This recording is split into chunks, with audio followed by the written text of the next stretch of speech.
y vamos a empezar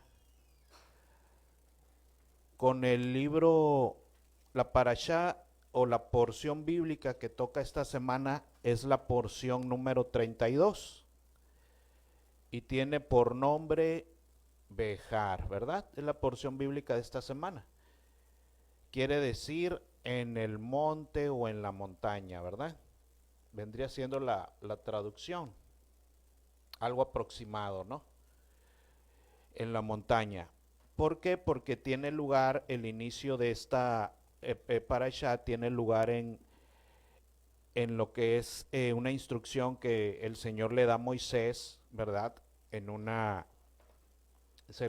montaña, ¿sí? Recordemos que este libro está ya casi se va a acabar, ¿verdad? Casi se va a acabar ya el libro de Levítico. Quedan alrededor de 2 capítulos más y ya se habrá acabado, ¿no? Este tiempo de este año del libro de Levítico. De todos modos, pues se puede seguir estudiando, ¿verdad? Cada quien en su casa o así, ¿verdad? Estar dando lectura de repaso. Siempre hay que estar estudiando la palabra durante el año. Entonces, ahorita, tomando esta porción, la cual tiene inicio en el capítulo 25, verso 1 al capítulo 26, verso 2 del libro de Levítico. Otras escrituras de la misma porción tienen que ver con Jeremías capítulo 32, verso 6 al 27, el libro de Lucas 4, capítulo 4, verso 16 al 21, el libro de Primera de Corintios, capítulo 7, del 21 al 24, y el libro de Gálatas, capítulo 6, verso del 7 al 10. Aún así, ¿verdad? Vamos a tocar algunas otras lecturas, algunos otros capítulos de otras lecturas, ¿sí? Que vienen acorde a esta misma porción. Y le voy a decir algo. Ahorita que vamos a leer esta porción, mi más profundo deseo, ¿cuál cree que es?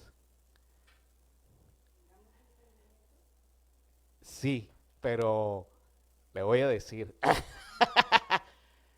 que todos aquí estén bien endeudados. Ese es mi más profundo deseo ahorita. Que estén bien endeudados, bien endeudados, hasta la coronilla, para que podamos apreciar lo que habla esta parashá. El año de libertad de los oprimidos. El año en que recibían libertad los endeudados. El año en que recibían perdón de sus deudas, ¿verdad? El año que por eso se le llama a la escritura el año de la buena voluntad del Señor, el año agradable del Señor, el año donde el Señor daba a conocer su gracia totalmente en ese año, ¿verdad? En el año que nos va a hablar la parashá. Por eso deseo que esté usted bien endeudado para que pueda valorar lo que aquí dice, ¿verdad? Dice así, eh, capítulo 25 del libro de Levítico. Habló el Señor a Moisés en el monte Sinaí, diciendo: habla a los hijos de Israel y diles: cuando hayas entrado en la tierra que yo os doy, la tierra guardará reposo para ¿quién? Para el Señor, ¿verdad? Guardará un reposo para Él. Él es el honrado en este reposo, ¿sí? 6 años sembrarás tu tierra y 6 años podarás tu viña y recogerás sus frutos. 6 años vas a trabajar, ¿verdad? Sembrando y cosechando, o sea, mochándole ahí, recogiendo los frutos, ¿verdad? La siega. 6 años sembrarás y 6 años podarás la viña. Verso 4, pero en el séptimo año la tierra tendrá reposo, reposo para el Señor, ¿verdad? Es un reposo para Él, que lo honra a Él. No sembrarás tu tierra ni podarás tu viña. En ese séptimo año no vas a sembrar ni podar, ¿verdad? Vas a dejarlo como está, así como está, así como está, así vas a dejar la tierra. Luego de lo que de suyo naciera en tu tierra segada, no lo segarás, y las uvas de tu viñedo no vendimiarás. Año de reposo será para la tierra, ¿verdad? O sea, lo que se diera ese séptimo año, aunque vieras ahí que están haciendo los frutos y todo, por lo que se sembró el sexto, ¿verdad? Que quedó ahí algo y empezó a seguir dando, no lo podías tocar, ¿verdad? Ahí se tenía que quedar, no se podía sembrar ni recoger eso, ¿verdad? No le hace que se cayera, no le hace que cayera y alimentara un animalito ahí, ¿verdad?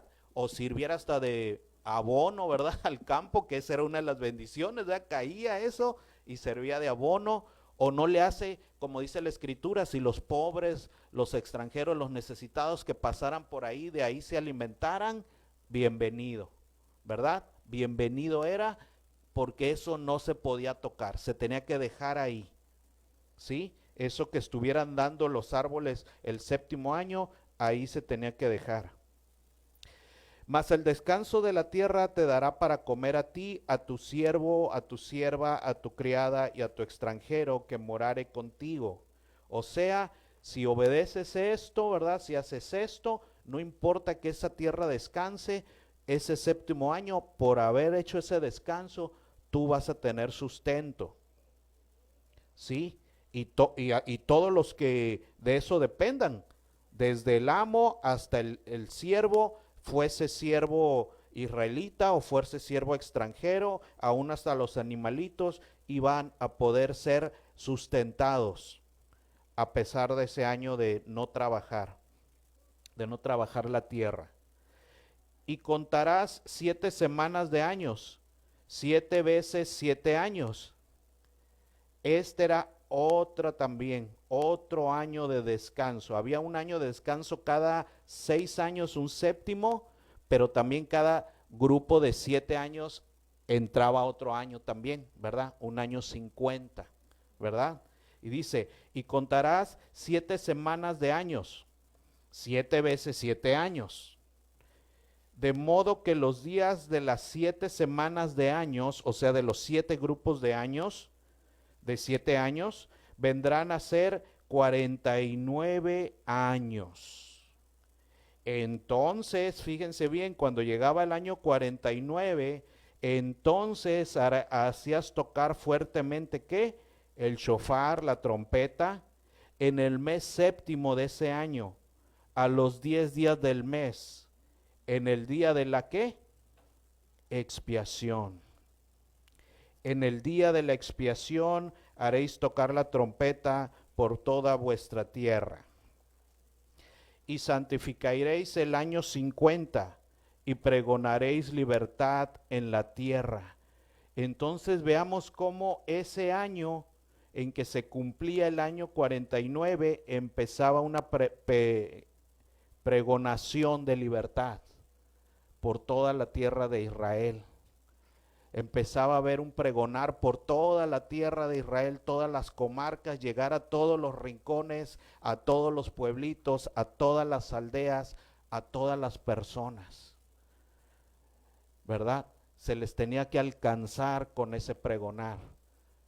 Se tenía que dar un tour, por así decir, ¿verdad? Un tour por todo Israel pregonando, vamos a entrar al año del Señor, al año de la buena voluntad. Viene el año de libertad total, el ansiado año número 50, el ansiado año que muchos anhelaban, para que cambiara su situación. Por eso le decía yo que deseo que hoy estemos bien endeudados, para que podamos entender el valor de esto. Porque era un año en el que todos anhelaban ese año. Todos deseaban que ese año ya llegara, que ya fuera jubileo, para poder descansar, ser libertados, salir de la opresión, ser perdonados, todas las deudas, recibir el año de la gracia infinita de Dios en ese año. Y eso se empezaba a ser pregonado por todo Israel, a todos sus moradores. Ese año será de jubileo y volveréis cada uno a vuestra posesión y cada cual volverá a su familia. ¿Se da cuenta? Si por algo había sucedido los andares de la vida, tenían que haber alejado a una persona, se tenía que haber alejado, había entrado en servidumbre, a lo mejor en otra ciudad, en otro lugar, había perdido su posesión, ¿verdad? Ahora andaba lejos trabajando, siendo siervo. En ese año todo podía cambiar. Podía regresar a su familia si era cautiva podía quedar libre junto con él, podían regresar a su tierra, a su posesión antigua. Era el gran año esperado, ¿sí? Por eso se le llamaba el año de la buena voluntad de Dios, el año en que lo maravilloso que es Dios, ahí se hacía realidad, ahí se podía vivir de una forma tangible, se dejaba de ser un sueño y se convertía en algo real en ese año. Imagínense todas esas personas esperando con ansias 20, 30, 40 años hasta que se diera ese año. Porque eso solo sucedía una vez cada 50. Aunque había algo similar de aviso cada 6 años, pero era el descanso de la tierra, ¿verdad? Algo similar, pero no era la libertad, ¿verdad? La libertad de las personas era en el ansiado año 50. Entonces imagínese eso, una persona esperando 30 años eso, 40, ¿sí? O que tal vez sabía yo voy a morir, pero que mis hijos alcancen a llegar a ese 50 y les toque. También había casos así, ¿no cree que no? Claro, yo voy a morir, pero que ellos lleguen a ese año y se les sea dada libertad. Claro que también había eso. Entonces fíjense qué tremendo era eso. Ahorita en nuestra vida diaria no percatamos esas cosas, ¿verdad? No nos damos cuenta. El año 50 os será de jubileo, no sembraréis ni segaréis lo que naciere de suyo en la tierra, ni vas a vendimiar sus viñedos, porque es jubileo. Santo será a vosotros el producto de la tierra, comeréis. En este año de jubileo volveréis cada uno a vuestra posesión, y cuando vendiereis algo a vuestro prójimo, o compraréis de mano de vuestro prójimo, no engañe ninguno a su hermano. Conforme el número de los años después del jubileo, comprarás de tu prójimo, conforme al número de los años de los frutos te venderá él a ti. Cuanto mayor fuera el número de los años, aumentarás el precio, y cuanto menor fuera el número, disminuirás el precio, porque según el número de las cosechas te venderá él. O sea que la tierra hasta se abarataba después del jubileo, ¿verdad? En cuanto era el jubileo, todo era más barato también la tierra, y la gente podía comprar también más, o podía hacerse de una tierra, porque en cuanto pasaba más años se iba a volver más ¿qué? Más cara.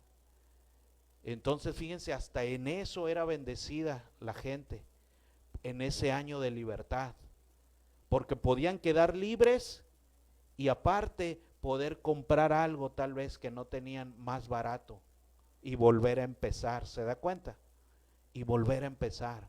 Entonces, qué increíble era ese año, esa demostración de la gracia de Dios ahí. Porque ese año era el eje, ese acto de gracia de Dios era el eje que iba a seguir moviendo la vida de la gente otros 50 años. Sus posesiones, lo que tuvieran, lo que pudieran adquirir, el momento, era el momento en que iban a poder adquirir, era el momento en que iban a poder quedar libres.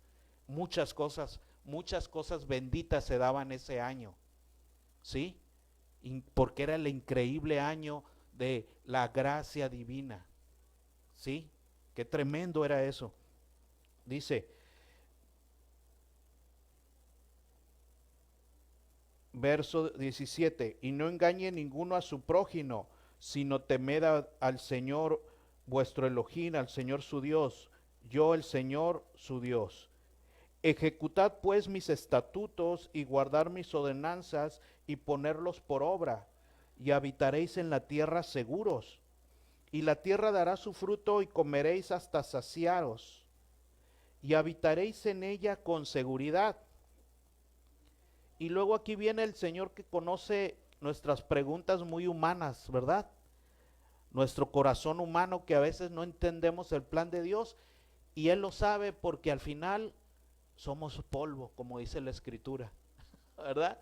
Somos polvo y no entendemos. Necesitamos que Él nos enseñe, ¿verdad? Y sabiendo eso, Dios en el verso 20 dice, y si dijeres, ¿qué comeremos ese séptimo año? ¿Verdad? ¿Qué vamos a comer? Porque pues no vamos a sembrar, entonces no va a haber cosecha ese año. ¿Qué va a pasar?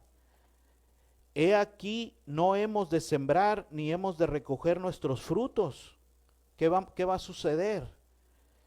Entonces yo os enviaré mi bendición el sexto año, y ella hará que haya fruto por 3 años.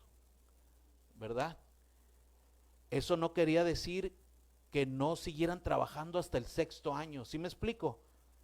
Hasta el sexto año, hasta el último momento tenían que seguir trabajando, porque estaban en un periodo de labor. Nosotros 6 días tenemos que trabajar, ¿verdad? Y hasta que entremos al reposo, el séptimo. Ahorita nuestra vida, nuestra jornada de vida que ejemplifique esos 6 años, esos 6 días, hasta que entremos en el reposo con Él, ¿verdad? En esa tierra prometida que está por venir, hasta el último momento de nuestras vidas, tenemos que estar, ¿qué? Trabajando para Él, ¿verdad? Hasta el último momento. Ya cuando ya no estemos aquí, habremos entonces podido reposar. Hasta entonces. Y miren, aquí viene un mensaje que hay mucho que aprender. Y este mensaje va mucho para las personas de tercera edad, a los creyentes. Usted hasta el último día que esté aquí debe estar, ¿qué? Trabajando para el Señor, en lo que pueda, en lo que le den sus fuerzas, en lo que le dé el conocimiento que debe haber sembrado muchos años antes, durante su vida, porque de ese conocimiento verdadero es del cual otros tomarán fruto. Pero por eso instrúyase en las Escrituras, por eso conozca las Escrituras para que pueda dar frutos de sabiduría. ¿Sí me explico? Porque el Señor le va a pedir que trabaje hasta el último momento. Esa es la condición para poder recibir bendición es cerrar el ciclo hasta el sexto. Cerrar el ciclo hasta entonces, no antes, ¿verdad? No antes. Aunque en el mundo, no, pues ya me jubilé, me voy a ir a un tour ahí a conocer Europa mis últimos años. No, pues el Señor no dice eso. Ya vendrá su descanso del séptimo año en adelante, cosechará lo del sexto. ¿Se da cuenta?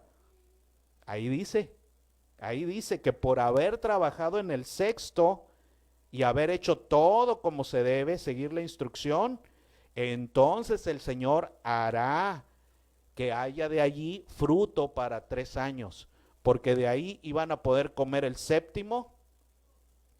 El séptimo, acuérdense que no pueden sembrar. ¿Hasta cuándo iban a poder sembrar? Hasta el octavo. Entonces siguen sin tener que comer, ¿sí me explico? Por eso el sexto año va a ser suficiente para 3 años, porque de ahí van a comer el séptimo. El octavo ya pueden trabajar, pero no va a haber siega, hasta cerrando el octavo, empezando el noveno. Entonces, también del octavo van a poder comer de lo del sexto. Y luego también lo del noveno, en lo que recogen y todo, y empiezan a disfrutar de eso, y que el almacén y todo. Pues también de una vez el noveno, ¿verdad? Para que no les falte. Entonces, el gozo del séptimo año, el octavo año y lo que sigue, dependía de haber cerrado hasta el último año del sexto año. El séptimo año, ¿qué representa? El reposo, ¿no? Y el octavo, ¿qué representa?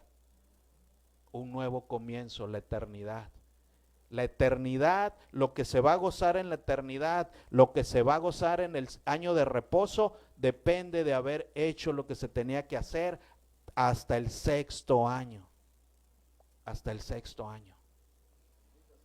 Entonces, aún si alguien está en tercera edad, aún está en su sexto año. Todavía está en chamba, todavía está en tiempo de trabajar para el Señor. Todavía, propósito todavía hay. No, pero ya tengo 80, no sé qué quedará el Señor para mí. Pues, que trabajes para Él. Eso es lo que Él quiere. A lo mejor a veces pensamos que más bien que me dé lo que yo quisiera al terminar. No, esa no es. ¿Sí me explico? No es así. Porque a veces por eso medimos. No, pues no ha sucedido lo que yo creía, entonces no se ha cumplido el propósito. No, no, no, no. Es que el propósito es el de Él. ¿Sí me explico? El propósito es el de Él. Y de eso, si todavía hay tiempo, pues todavía estás en jornada de hacerlo. Todavía estás en el sexto año, todavía no entras al séptimo. Así que hasta el cierre del sexto tienes que trabajar en su propósito, en el de Él. Y ahorita vamos a ver de qué se trataba todo esto. Y sembraréis el año octavo, ahí empezabas a sembrar apenas, y comeréis del fruto añejo, o sea, de lo guardado del otro, por eso le llama añejo, ¿no?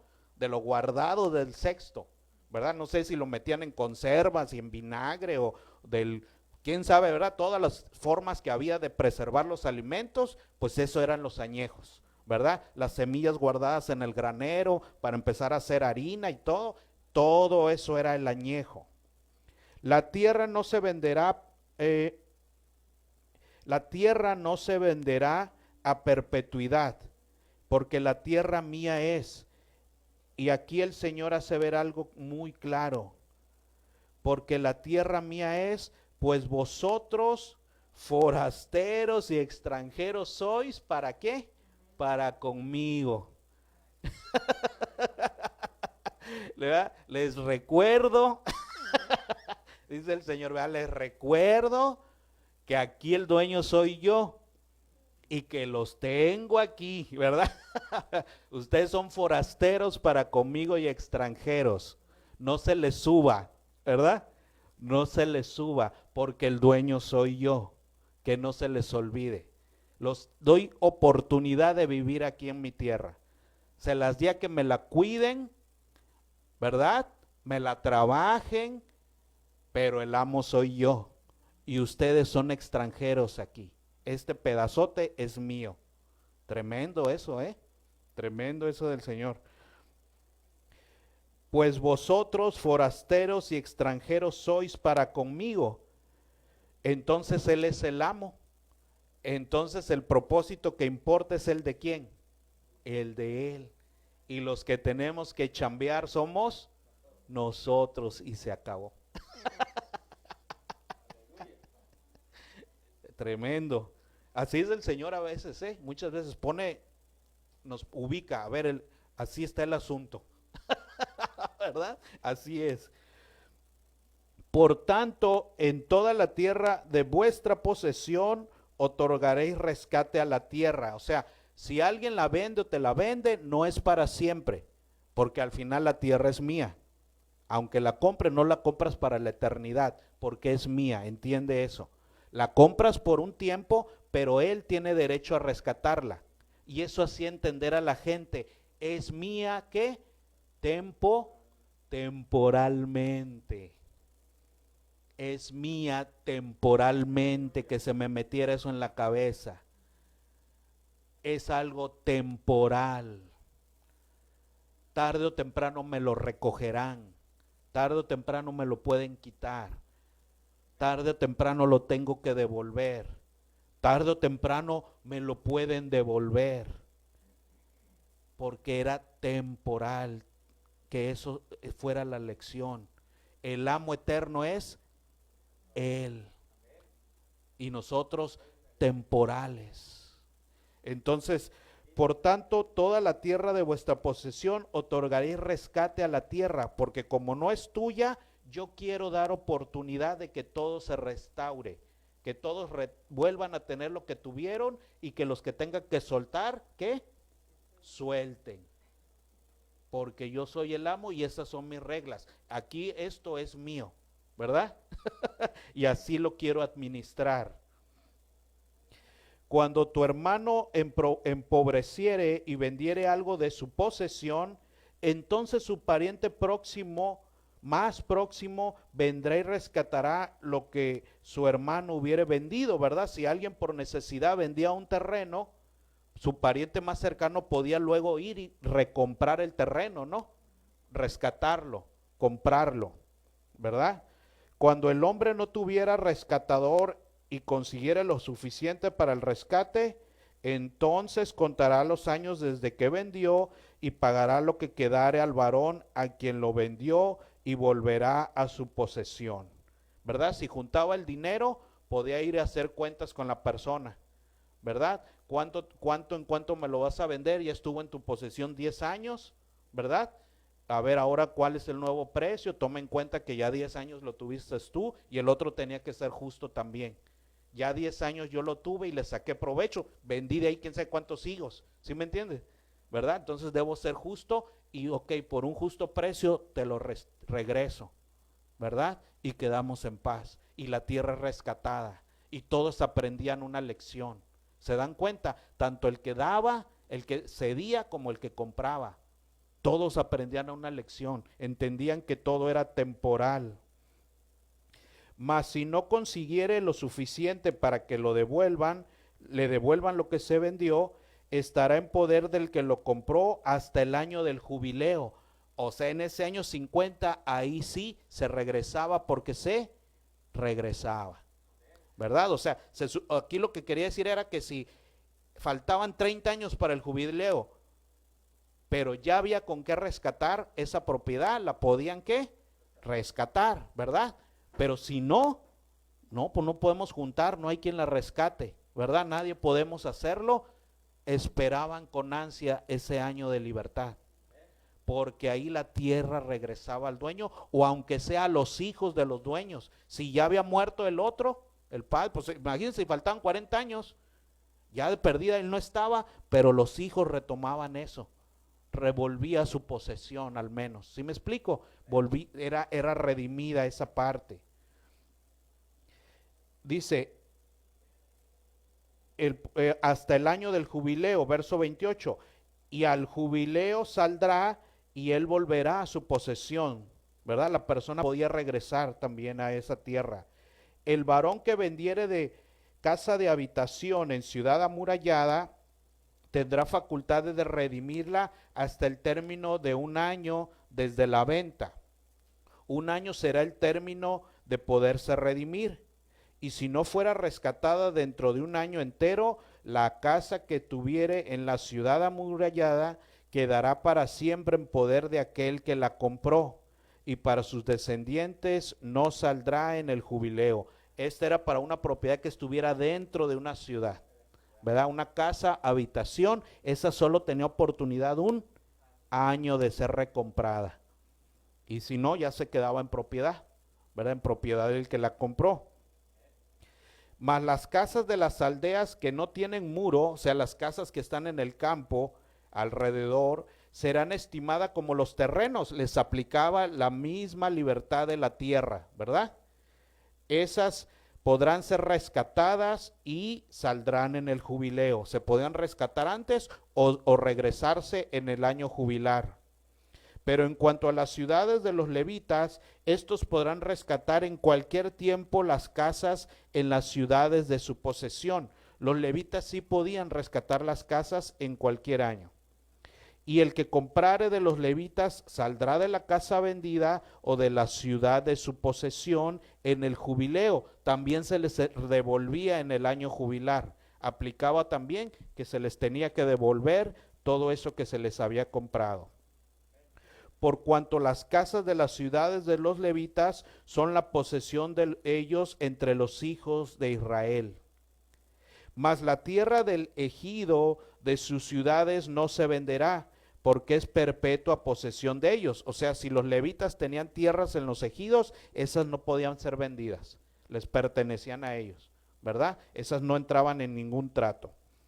Y cuando tu hermano empobreciere y se acogiere a ti, tú lo ampararás, como forastero y extranjero vivirá contigo.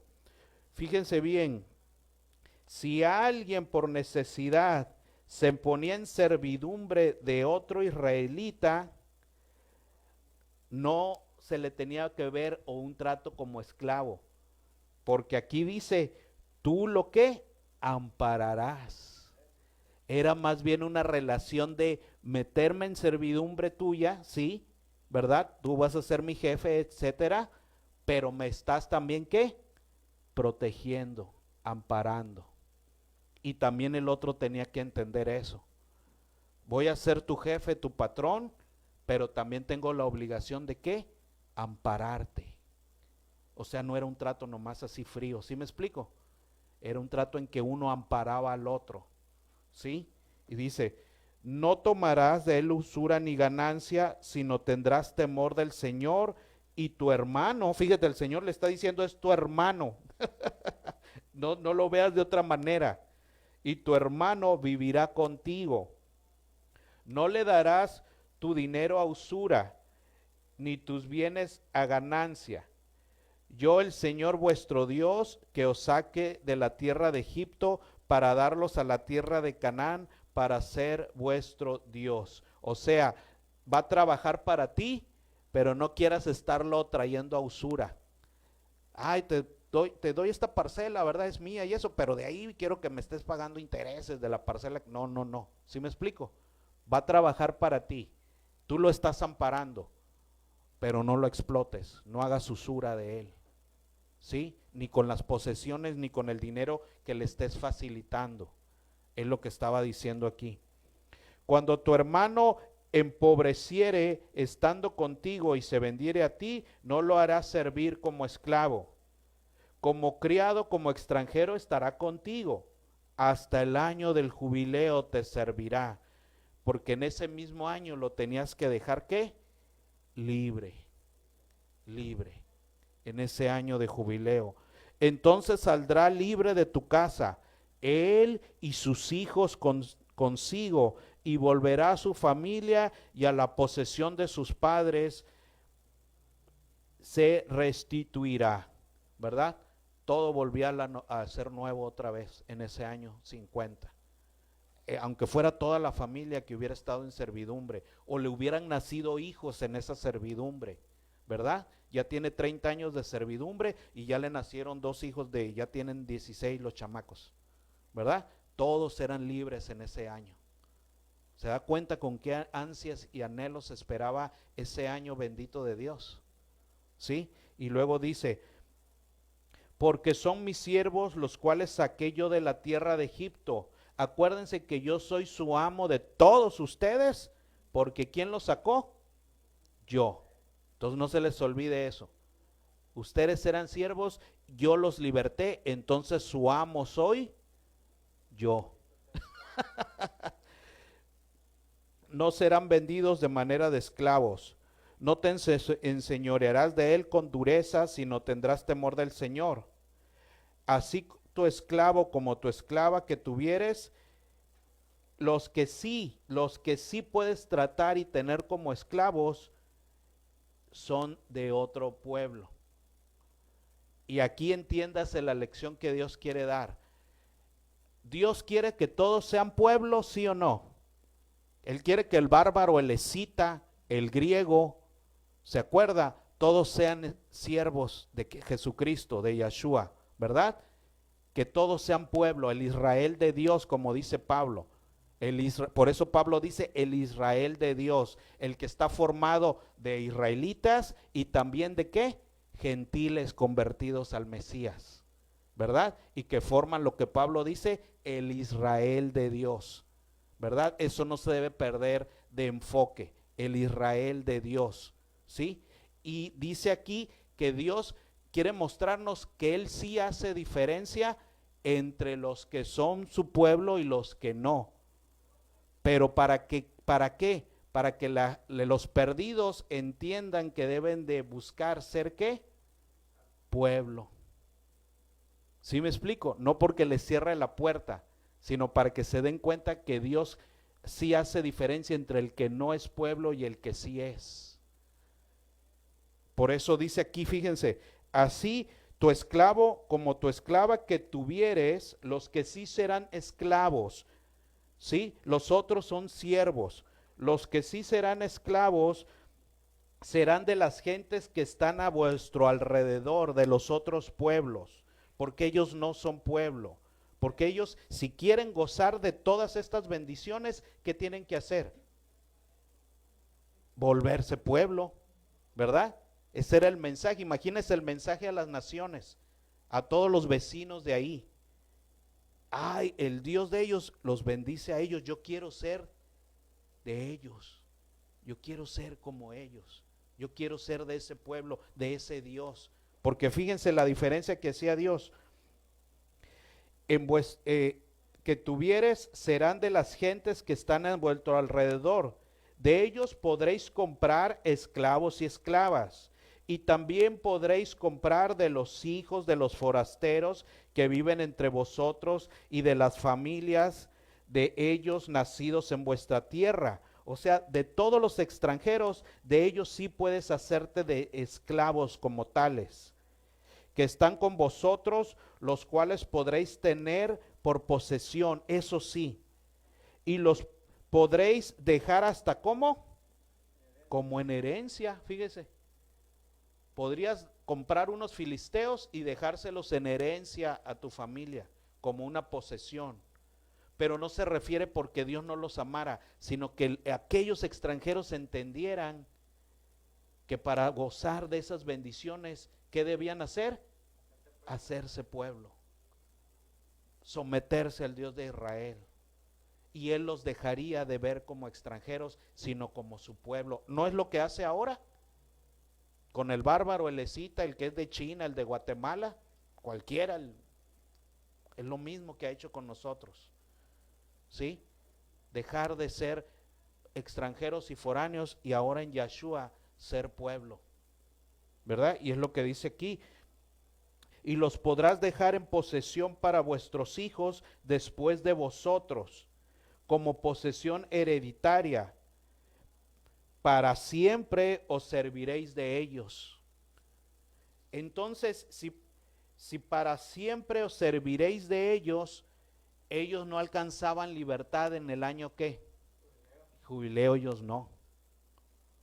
Esa es la lección que Dios quiere que entendamos. Él va a libertar a su pueblo, a los que sean su pueblo en Yeshua. Pero aquellos que no acepten a Yeshua permanecen en eterna ¿qué? Esclavitud. Ese es el mensaje.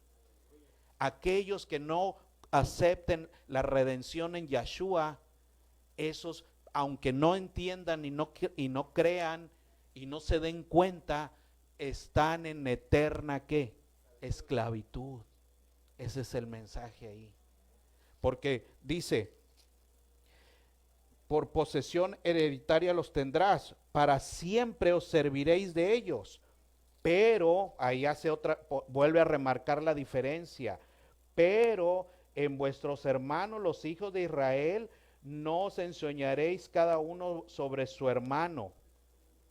Si el forastero o extranjero que está contigo se enriqueciere y tu hermano está junto a él empobrecido y se vendiere al forastero o al extranjero que está contigo o a alguno de la familia del extranjero, después de que se hubiera vendido, podrá ser rescatado.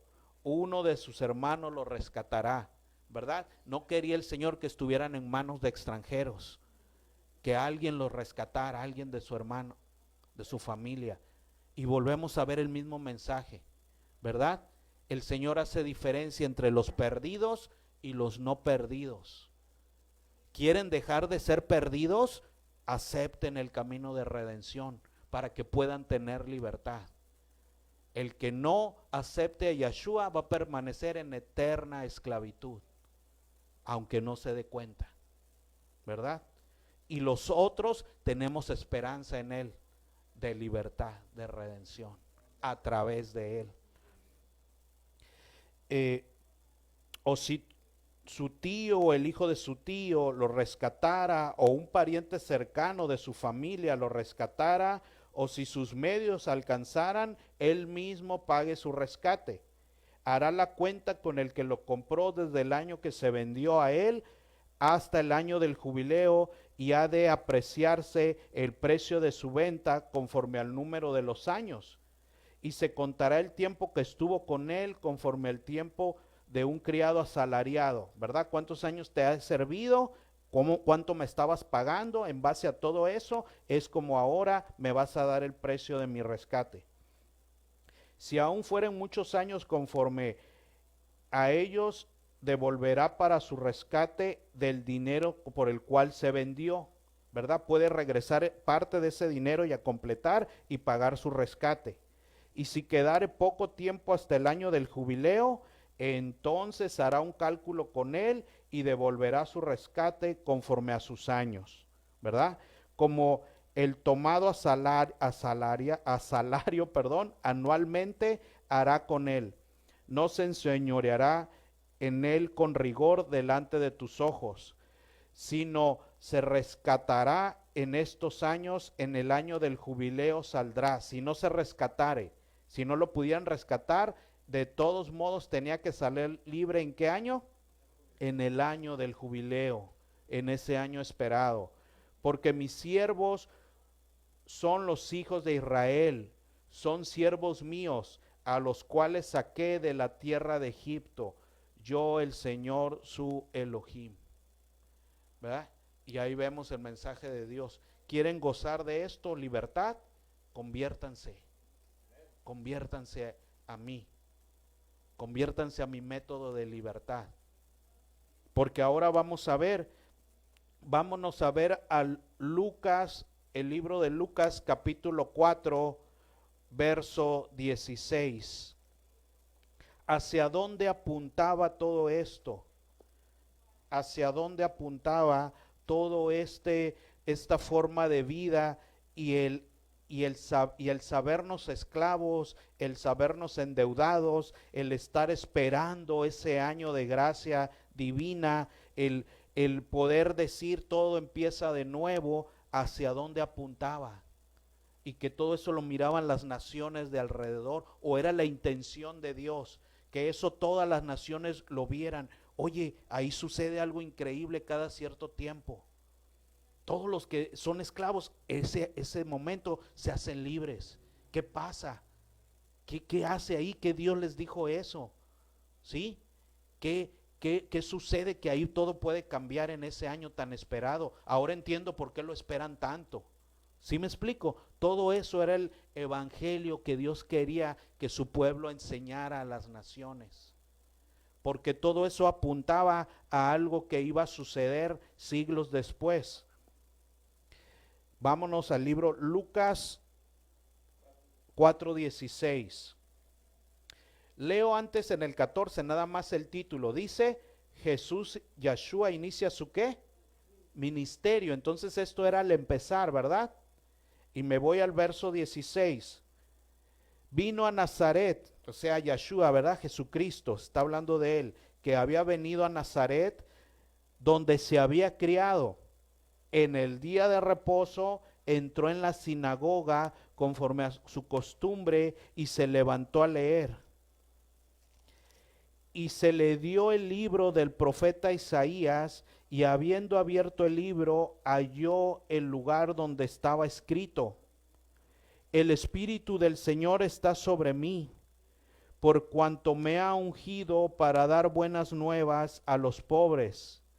Me ha enviado a sanar a los quebrantados de corazón, a pregonar libertad a los cautivos y vista a los ciegos, a poner en libertad a los oprimidos, a predicar, como aquel mandato que decía, cuando ya llegaba el año jubilar, que les había dicho: por todo Israel prediquen, ¿se acuerda? Proclamen el año de jubileo de libertad. Órales, a todos aquellos que en todo Israel estén presos de algo, vayan y publiquenles esta libertad. Era lo que aquí estaba diciendo: a predicar el año agradable del Señor. Y enrollando el libro, lo dio al ministro y se sentó. Y los ojos de todos en la sinagoga estaban fijos en él. Y comenzó a decirles, ¿verdad? A ver, ¿qué va a decir de eso que leyó? ¿Verdad? Ahora nos va a explicar. Y empieza él a explicarles el propósito de todo eso. Y comenzó a decirles: hoy se ha cumplido esta escritura delante de vosotros. Esa predicación de libertad empieza hoy. Hoy yo les estoy predicando la libertad. Hoy empieza conmigo aquí. Es lo que les estaba diciendo.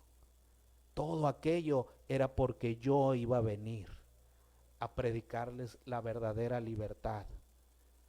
Ahora empieza ese año de libertad para ustedes, aquellos que lo acepten, ¿verdad? El año agradable del Señor, el año de la gracia hecha realidad. Por eso le llamaban el año de la buena voluntad de Dios, donde todos veían su perfecto amor, ¿verdad? Hecho obra de libertad. Hoy se ha cumplido esta escritura delante de vosotros. Y todos daban testimonio de él y estaban maravillados de las palabras de gracia que salían de su boca. Y decían: ¿no es este el hijo de José? Y él les dijo: sin duda me diréis este refrán: médico, cúrate a ti mismo. De tantas cosas que hemos oído que se han hecho en Capernaum, haz aquí también en tu tierra. Y añadió: de cierto os digo que ningún profeta es acepto en su propia tierra. ¿Verdad? Porque iban a dudar de él. Si nosotros te conocemos, ¿cómo vas a ser tú el Mesías? ¿Verdad? Si no sabemos de dónde vienes, pues, o sea, ¿qué tienes de divino? Pero no entendían, ¿verdad? ¿Quién era él? Lo iban a poner a prueba, es lo que dice. Hasta van a querer que les haga milagros y obras, ¿verdad? Así me van a probar, así me van a evaluar. No saben lo que están haciendo, ¿verdad? No saben. En vez de recibir el año agradable del Señor, en vez de recibir esa gracia, poniéndome a prueba, ¿verdad? A ver si es cierto que soy. Y es lo que les estaba diciendo el Señor, ¿verdad? Entonces, vemos que este año en que comenzó esta etapa de jubileo, donde él empezó a pregonar libertad, es de la que ahora nosotros también estamos gozando. Estamos en esta etapa de jubileo, más allá de que dure un año, ¿sí me explico? Más allá de que un año es el evento en que ahorita estamos en el tiempo de la gracia para recibir ¿qué? Perdón, para que las deudas sean perdonadas, para que las cosas que he hecho mal me pueda poner a cuentas con el Señor. Ahorita es la chance, ahorita es el tiempo de jubileo, porque vámonos al libro de Isaías. ¿Qué libro él estaba leyendo en ese momento? El libro de Isaías, capítulo 61, vámonos a Isaías 61, verso 1, porque es lo que él estaba leyendo en ese momento.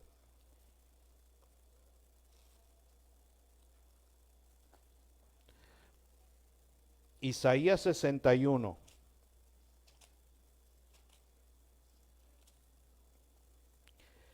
¿Cómo tiene de título?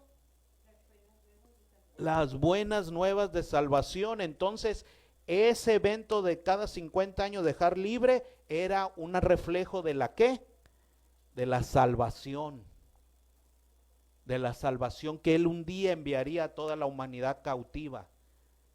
Que Él un día les abriría la puerta de salvación a todos los cautivos del mundo. No solo a Israel, a todos. ¿Verdad? Y ese año se había cumplido cuando Él llegó a esa sinagoga. Y dice, era lo que él estaba leyendo: el Espíritu del Señor está sobre mí, porque me ungió el Señor. Yahshua estaba, cuando lo leyó, dijo, a mí me ungió Dios. Yo soy el ungido esperado, ¿verdad? A mí me ungió directamente el Padre, porque me ungió el Señor.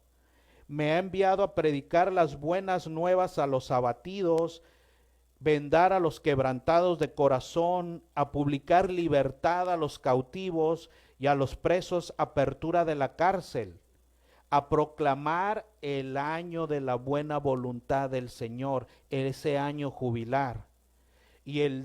Pero fíjense, Yahshua se quedó hasta ahí y hasta ahí hizo pausa en la sinagoga. Ya no terminó de leer la otra parte que dice, y el día de ¿qué? De venganza, de juicio del Señor nuestro Dios, a consolar a los enlutados. Ahorita, ¿en qué tiempo estamos? Nada más en la primera parte de ese verso. Todavía en el tiempo de aprovechar la gracia del jubileo que ha durado hasta ahorita.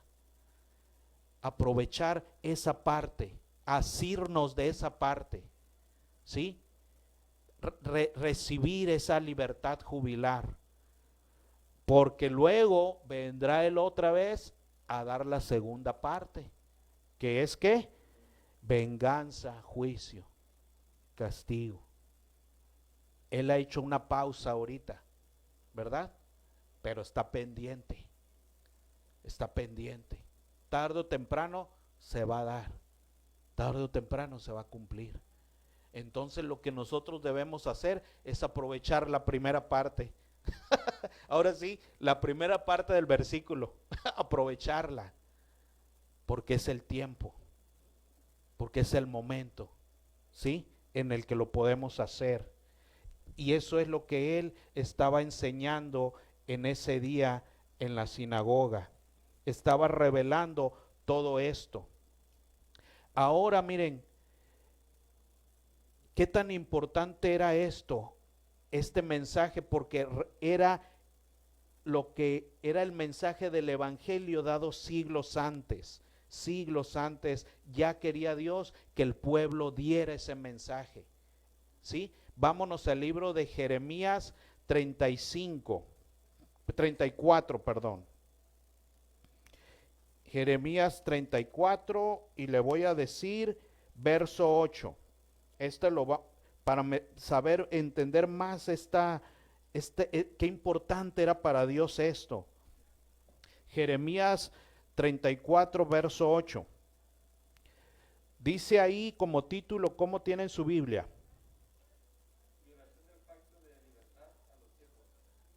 El quebranto de esto, de este mandato, lo que ocasiona para Dios, entre otros quebrantos, ¿verdad? Que había hecho Israel, pero este era uno más que había agregado, sí, a su lista de deudas con Dios.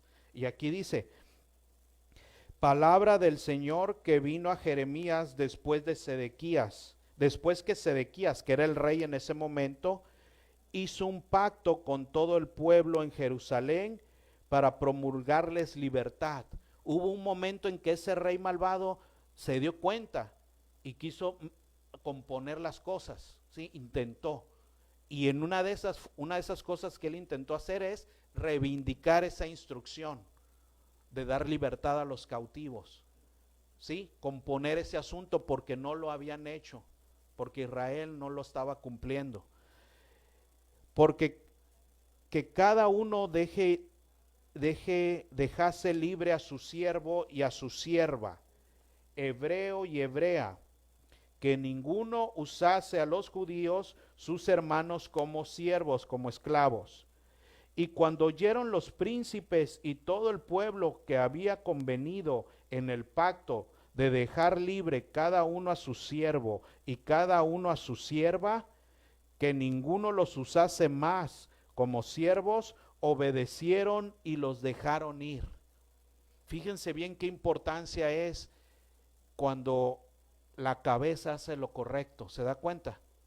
Este rey por un momento le resplandeció y por un momento dijo, ay, sí, hemos quebrado ese pacto, hay que volverlo a hacer, porque es una instrucción. Y cuando lo empezó a hacer, había él dado libertad, y todos sus príncipes y la corte y todo que habían hecho, lo mismo, ¿verdad? Se habían cuadrado al asunto, ¿verdad? Lo estaban siguiendo en ese asunto.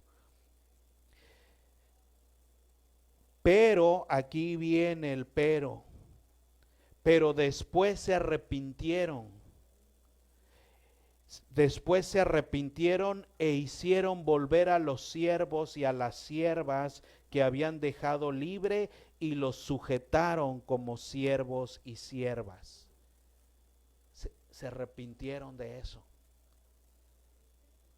No, pues si ellos me trabajaban la tierra, yo ganaba tanto. No, y ahora ¿quién me va a cuidar las vacas? ¿Y dónde es tanto? No, voy a perder. No, ¿qué he hecho? Voy a perder. ¿A dónde voy a ir a dar? ¿Verdad? Ya no tendré mis mismas ganancias. Tantas cosas que vinieron a sus mentes. No, vayan por ellos, que darles libertad ni que nada. Tráiganmelos otra vez, son míos, que me trabajen. Qué locura he cometido. Fíjense bien. Que habían dejado libres y los sujetaron como siervas y siervos, pero no entendían el mensaje de Dios. No importaban ellos, importaba el mensaje que Dios quería dar. No se dieron cuenta que con ese mensaje Él quería que ellos pregonaran su evangelio siglos antes, que las naciones conocieran a un Dios libertador, a pesar del precio que otros pagaran, porque el exaltado tenía que ser ¿quién? Él. Su mensaje de libertad, que conocieran a un Dios que quiere libertad para los cautivos, y ellos no valoraron eso. Se valoraron más a sí mismos, lo que ganarían o perderían, ¿verdad? Pero Dios pensaba diferente, y dice en el capítulo 2, en el verso 12, vino pues palabra del Señor a Jeremías diciendo, así ha dicho el Señor, Dios de Israel, yo hice pacto con vuestros padres el día que los saqué de la tierra de Egipto, de casa de servidumbre. Empezando por ahí, ustedes también eran ¿qué? Esclavos. Ustedes también eran esclavos y yo los liberté.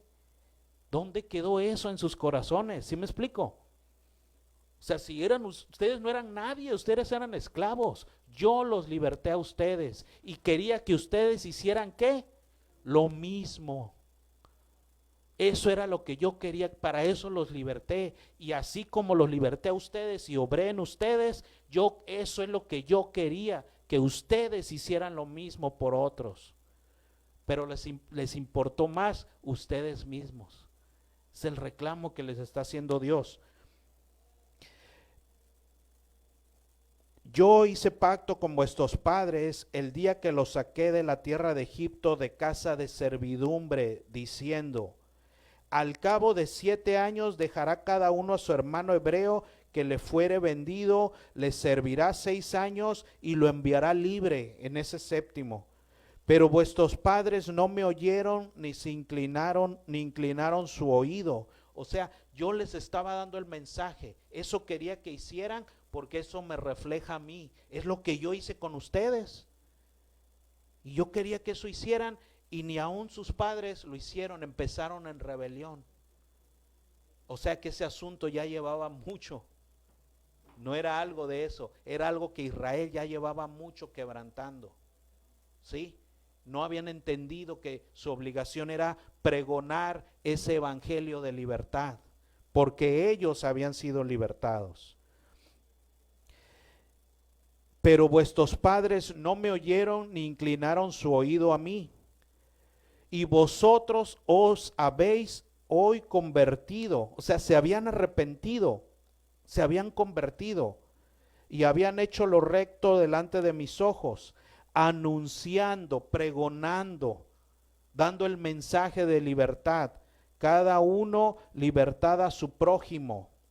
Y habías hecho pacto en mi presencia en la casa en la cual es invocado mi nombre, porque este rey había hecho un acto de pacto ahí, sí, en el templo, de que eso se iba a obedecer, de que eso se iba a cumplir. Pero os habéis vuelto y profanado mi nombre, y habéis vuelto a tomar cada uno a su siervo y cada uno a su sierva, que habéis dejado libres a su voluntad, y los habéis sujetado para que os sirviesen como siervos y siervas. O sea, los volvieron a esclavizar. Pregonaron todo lo contrario a lo que yo soy. Yo quería que me conocieran a mí como un Dios libertador y que ustedes los libertaran a ellos para que todos conocieran a mi libertad. Y ahora a través de ustedes lo que conocen es ¿qué? Esclavitud. Otro mensaje que no soy yo. ¿Sí? ¿Cómo me van a conocer ahora? ¿Verdad? Sí. Por tanto, así ha dicho el Señor, no, vosotros no me habéis oído para promulgar cada uno libertad a su hermano y cada uno a su compañero. He aquí entonces que yo promulgo libertad, pero ¿a qué? A la espada, a la peste y al hambre, y os pondré por afrenta ante todos los reinos. ¿No quieren pregonar libertad? Pues ahora los voy a meter otra vez ¿en qué? En esclavitud. Porque no entendían que ese era el mensaje que tenían que dar, que yo quería que dieran, ¿verdad? Bueno, pues ahora van a volver a ser esclavos, para que clamen otra vez a mí, ¿por qué? Por libertad. Los voy a volver a esclavizar para que ahora valoren esto. Y ahora me clamen por libertad otra vez y entiendan mi mensaje, ¿verdad? Y hasta la fecha Israel sigue clamando, ¿verdad? Por una libertad. Tener al Mesías, tener libertad, etcétera. Lo que ya se cumplió ¿en quién? En Yeshua. A eso ha venido a él, a libertad. Y por no dar ese mensaje, bueno, pues, y haber hecho lo contrario, pues, ahora los voy a esclavizar a esto, ¿verdad? Nabucodonosor y a todos los que vinieron. Y entregaré a los hombres que traspasaron mi pacto, que no han llevado efecto las palabras del pacto, aquellos que no están obedeciendo, que no obedecieron este mensaje. Las palabras del pacto que celebraron en mi presencia, dividiendo en dos partes el becerro y pasando por medio de ellos, porque lo habían hecho pacto de que lo iban a cumplir.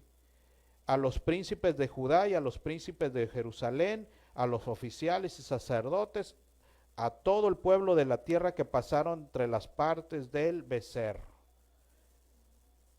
¿Verdad? Y ahí el Señor hizo lo mismo, ¿verdad? Qué tremendo eso.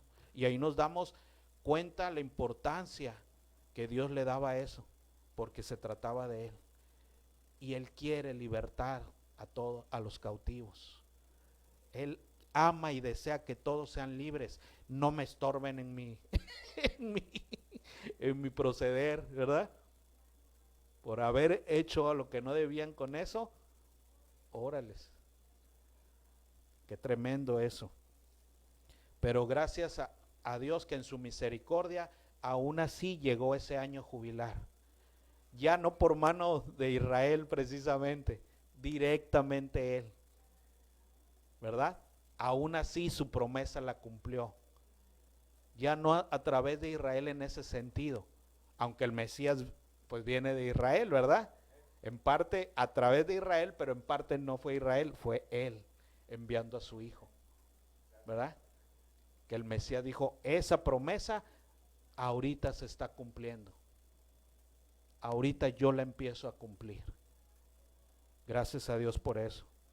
Porque aún lo malvados que somos, Él es más bueno.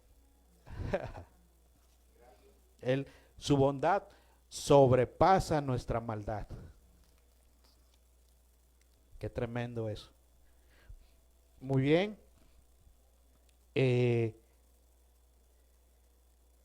Y ya para terminar, vámonos a la lectura del libro también de Jeremías, pero verso 32. Porque es una lectura de esperanza y se cumplió en Yeshua, ¿verdad? Y se va a cumplir también cuando Él venga y ponga todo su pueblo en la tierra de Israel en ese milenio esperado.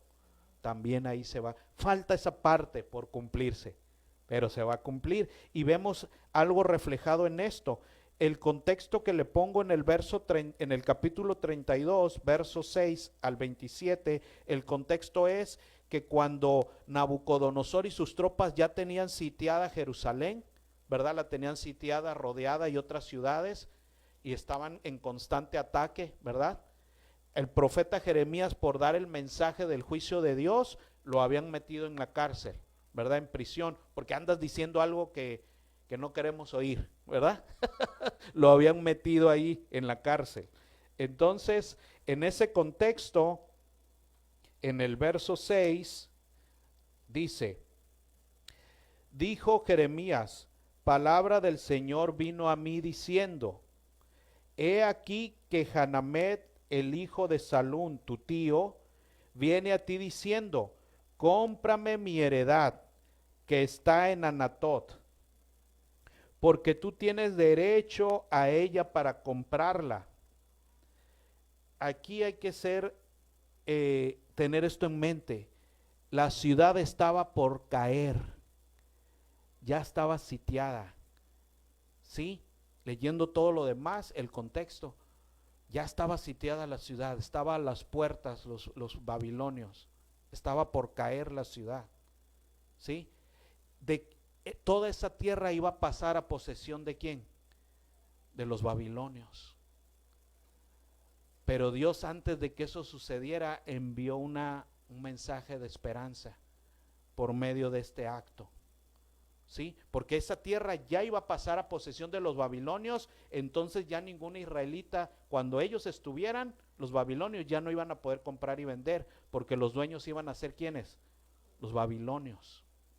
Pero antes de que eso sucediera, Dios dijo, hagan esta transacción, porque después ya no se va a poder. Háganla ahorita. Entonces, y vino a mí Hanamel, hijo de mi tío, conforme a la palabra del Señor,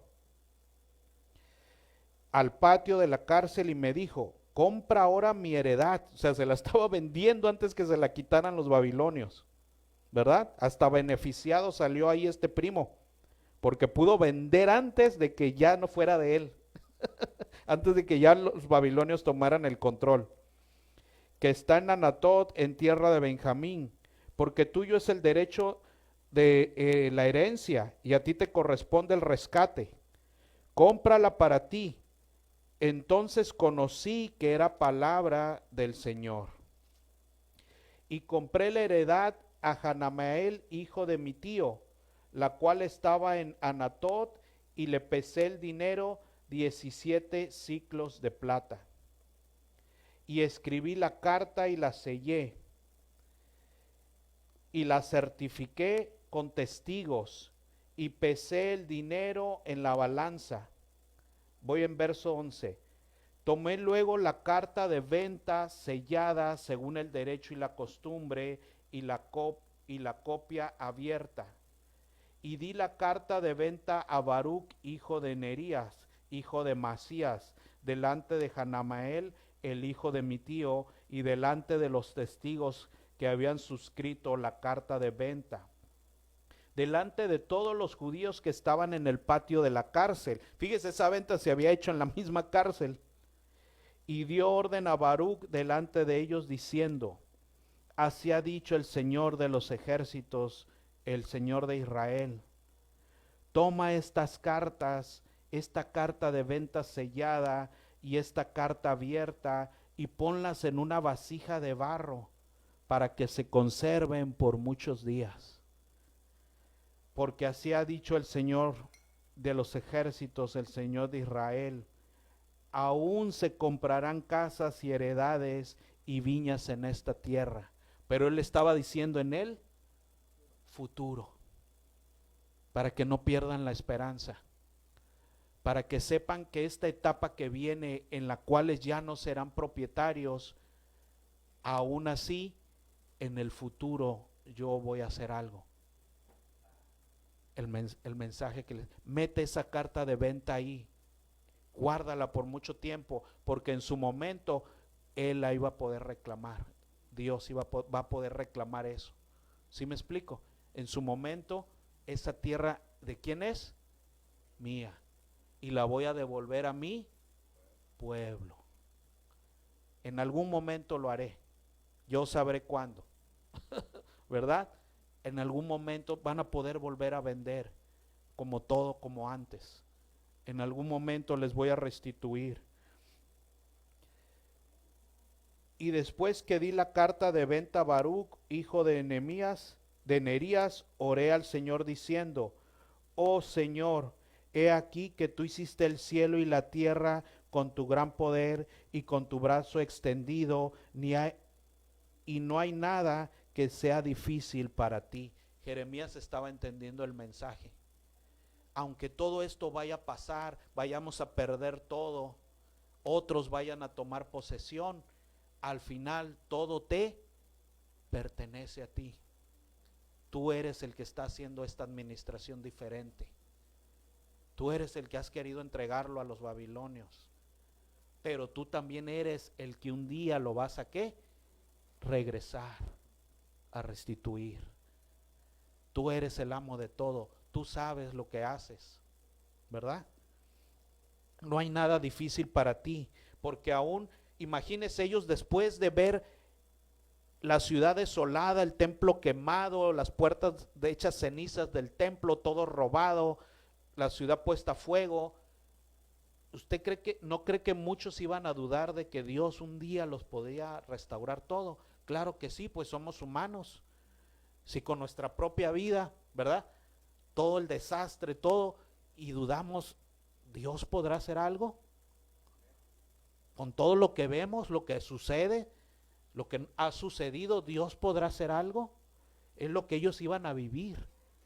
Pasar años y años, décadas y décadas en esclavitud y sin ver algo hecho realidad. Pero Jeremías entendió el mensaje. Veamos lo que veamos, suceda lo que suceda, nada es imposible para ti. Y algún día lo vas a restituir. Algún día vas a poner otra vez el orden. Algún día lo harás. A lo mejor no nos toca verlo, probablemente como a muchos de ellos, ¿no? Pensaban, pero algún día sucederá y lo vas a hacer. No hay nada difícil para ti, que haces misericordia a millares y castigas las maldades de los padres en sus hijos después de ellos. Dios grande, poderoso, Yahweh de los ejércitos es su nombre.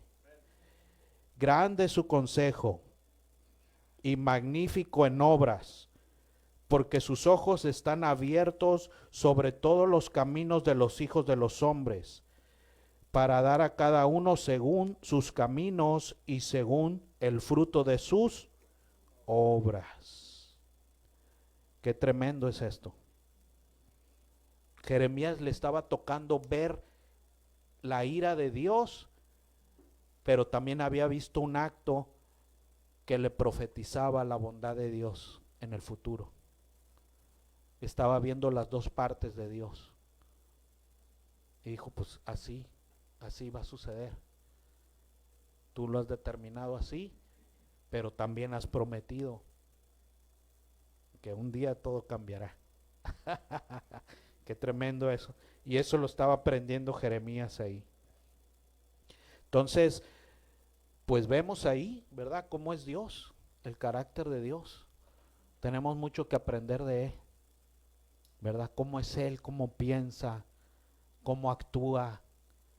Nos falta la eternidad para conocerlo. Ahorita esto es poquito, poquito. Toda la eternidad conociendo a Dios. Ah, ahora entiendo por qué hiciste eso. Allá no en el futuro. Ahora entiendo por qué hacías así. Ah, pues ya con razón. ¿Verdad? Todo aquello que nos falta aprender de Él. ¿Verdad? Entonces, pues aquí vemos su mensaje, su evangelio, su plan en esta parashá. ¿Verdad? Y lo importante para todas las naciones. Entonces, el propósito de nuestra vida es pregonar eso a otros que estén cautivos, al que se nos cruce en la vida, pregonarle ese evangelio de libertad, ese Dios libertador, ¿verdad? Que quiere libertarlos, que quiere pasarlos de extranjeros a pueblo. Ahí está el propósito que todavía tenemos durante los 6 días en que estamos. Todavía no llegamos al séptimo. Todavía tenemos ese trabajo que terminar, ¿verdad? Pues con esto terminamos, hermanos, lo de el día de ahorita.